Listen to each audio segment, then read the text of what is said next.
Before we dive into some spine-chilling tales, let me give you a quick backstory on how we landed in that creepy house in Minneapolis. These stories are all mine, but I'll sprinkle in a few snippets of what my siblings went through. Just enough to give you a taste, since their experiences are theirs to tell. Honestly, I don't chat about my past much because it hits way too close to home and left me shaken, making me truly believe there are some dark things lurking around us. But not every spirit is out to get you, right? Since so many of you have been curious about my stories, I figured it's time to share them.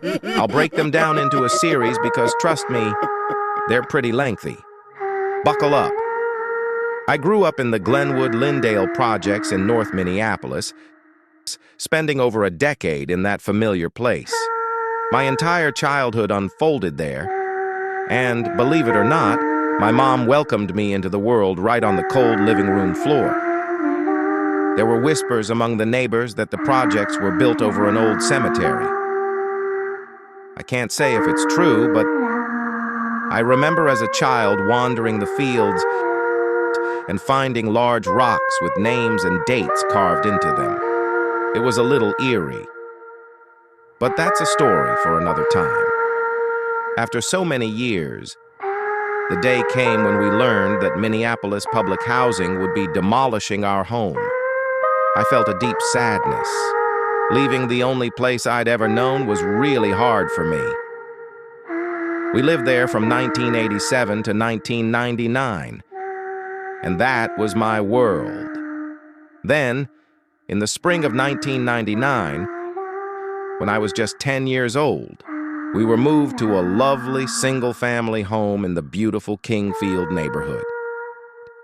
What a change it was.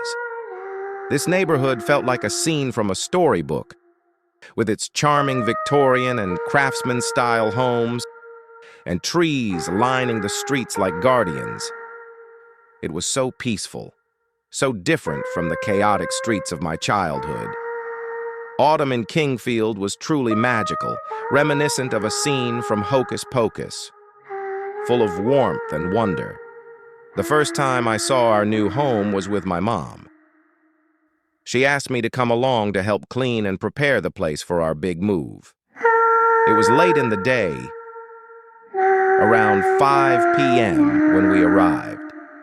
As we pulled up, the house seemed to greet me, though it was shrouded in a strange darkness despite the bright sun outside.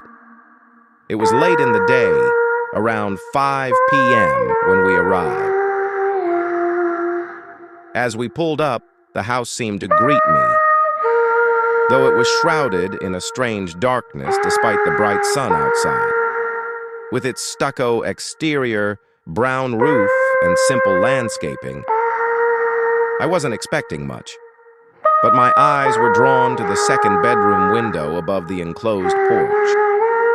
Maybe I can choose that room, I thought quietly to myself.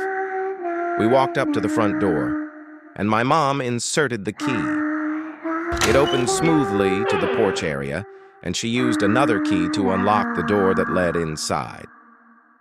The moment I stepped in, I noticed the steep staircase leading to the second floor. I looked up, wondering where my new room might be. First, I decided to explore the first floor. We spent some time cleaning until the sun began to set. I noticed her rushing us out, and at the time I didn't understand why. Now, as an adult, I realized she felt something dark lingering in that home.